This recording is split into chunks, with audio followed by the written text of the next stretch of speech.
Welcome to Legacy of Leaders. I'm Dan Edelman, your host today from Heritage Capital Group.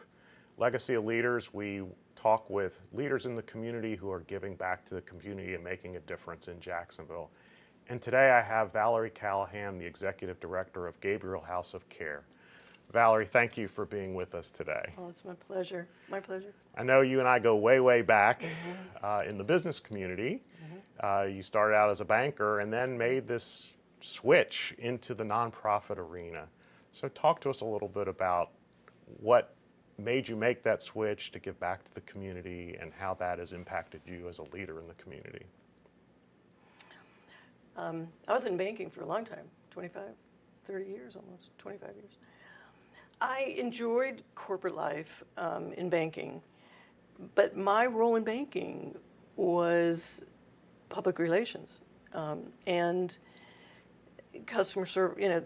I dealt with major leaders. That was my portfolio, Jacksonville leaders, and I enjoyed that. And I was given the freedom in public relations to be the community or the face of the bank in the community. And so working with nonprofits was a major part of that, even back in my banking years. And I think what I learned, I've had such a pretty crazy career because I went into banking, then got out of banking and randomly went into nonprofit work with City Rescue Mission, and then got out of it, worked with Audrey Moran's campaign. And all along the path, I think what I was given was the opportunity to meet the leaders that were really changing the face of our city, like you, like Cindy, people that have had this print on my life, I think. And that's why I think seeing you and being with you on this program meant so much to me, because we both have been leaders in this community for a long time.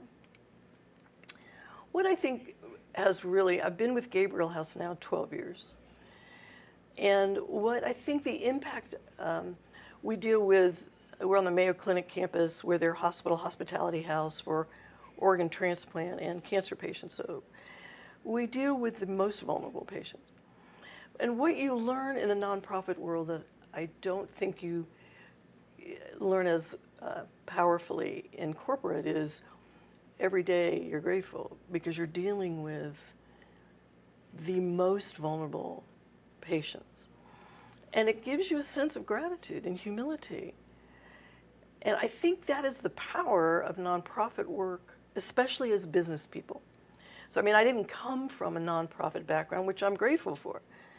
Coming into nonprofit work as a professional, a business professional, gives you an even different perspective, I think. It's been exciting, working when I was with Audrey in her campaign and with Matt Carlucci, who is probably one of our city, Audrey and Matt, to me, two of our city's best. Right. I'm excited to see what Donna's doing as mayor, because she has a nonprofit heart, too. I think most of us, especially as we've been here for a long time, we're getting older, but I think that's part of it, is evolving into a deeper person, evolving into someone that really pays attention to what's happening in your community and helping it heal. So if you were talking to a young, up-and-coming leader who's reasonably new in this community, how would you encourage them to get involved in the nonprofit world? What would you say to them, and why should they do it? I actually have. We started a group years ago with young professionals for that reason, through Gabriel House. It's one of our advisory groups. And it's interesting because they're not as focused as we were. They're becoming more so now. And what I would say, and I have said to them, it's the passing of the baton, first of all. And if you guys don't get on fire for the aspects of our community that are going to make it thrive, so you have to be focused on that as a business person. Because in one way or another, it's going to reflect your business. It's either going to prosper or not. Right. There should be helping them understand they've been given a lot. I mean, these young professionals are making far more than you and I made. I mean, it's just crazy what they're able to make.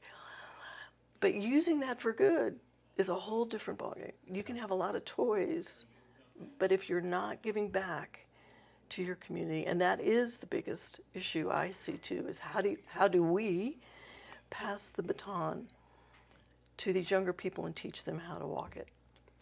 And I've always found, and I don't know exactly why, but the more I've given back to the community, my business and my practice has always grown. Thrive. So it's a mutual beneficial. Absolutely, absolutely. Well, Valerie, thank you for Sure, being with us today. This has been really very helpful. And to you out there, thank you for joining us today for Legacy of Leaders. I'm Dan Edelman, our host, and hopefully we've left you with some good messages to take forward.